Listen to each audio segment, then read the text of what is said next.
Hello, bienvenue dans notre première vidéo théorie ILEPS Environnement. Qu'est-ce que tu dirais d'un petit point sur ce qu'on entend par écologie? On connaît tous ce terme sans savoir forcément ce que ça comprend réellement. Du coup, on a 5 minutes pour te définir l'écologie et quelques dates qui ont façonné son évolution. Bon, c'est parti. Pour commencer, tu peux mettre pause, le temps de te demander comment toi, tu définirais l'écologie.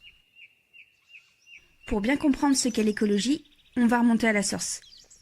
Étymologiquement, le mot écologie, ça vient du grec oikos, qui signifie maison, et logos, qui signifie discours ou connaissance. À comprendre ici dans le sens science. Du coup, si on colle tout ça, on peut dire que l'écologie, c'est la science de l'habitat. Mais c'est pas tout.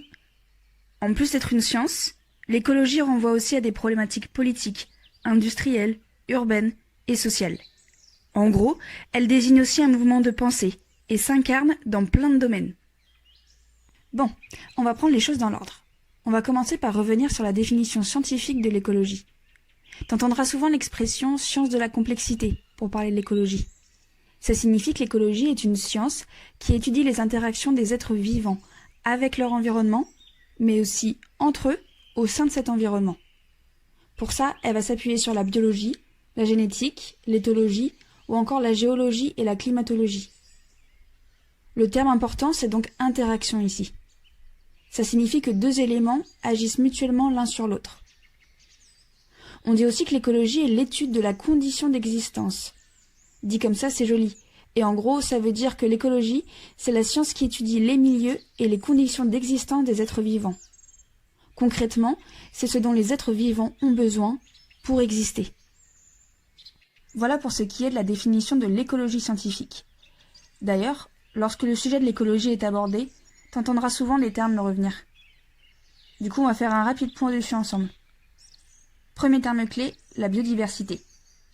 C'est l'ensemble des espèces et des êtres vivants sur Terre ou dans un écosystème spécifique. Et justement, c'est quoi un écosystème? C'est notre deuxième terme clé. On définit un écosystème comme un ensemble d'êtres vivants qui vivent au sein d'un milieu ou d'un environnement spécifique et qui interagissent entre eux, au sein de ce milieu et avec ce milieu. En gros, c'est l'unité de base du champ d'études scientifiques de la nature. Voilà, je crois que t'es un pro maintenant. L'écologie, c'est aussi un mouvement de pensée. Tu le connais très bien, c'est ce qu'on désigne par écologisme ou écologie politique. En fait, l'écologie politique regroupe différents courants qui ont pour objectif d'intégrer des enjeux environnementaux à l'organisation sociale, économique et politique. L'enjeu, c'est de repenser un modèle de développement basé sur un meilleur équilibre entre l'activité humaine et toutes les autres formes du vivant. Maintenant que tu es incollable sur la définition de l'écologie, on va faire un tour du côté de son histoire. On pourrait passer des heures à découvrir les dates clés qui ont façonné l'évolution de l'écologie. On en a sélectionné quelques-unes qui ont toutes été importantes. Tu sais quand a été créé le terme écologie? C'est en 1866, par le biologiste allemand Ernest Haeckel. Par la suite, la première conférence mondiale sur l'environnement de l'ONU a eu lieu en 1972, avec la création du Programme des Nations Unies pour l'environnement.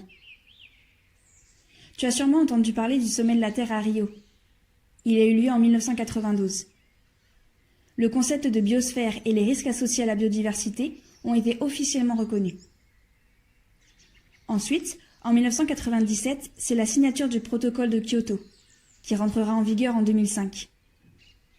On a internationalement reconnu l'atteinte des activités humaines à l'environnement, en particulier atmosphérique.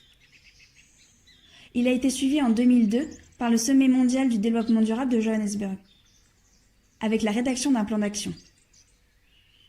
Ces 5 dates ne sont qu'une infime partie d'une très longue liste qu'on te détaillera sur une prochaine vidéo. Donc, suite au prochain épisode.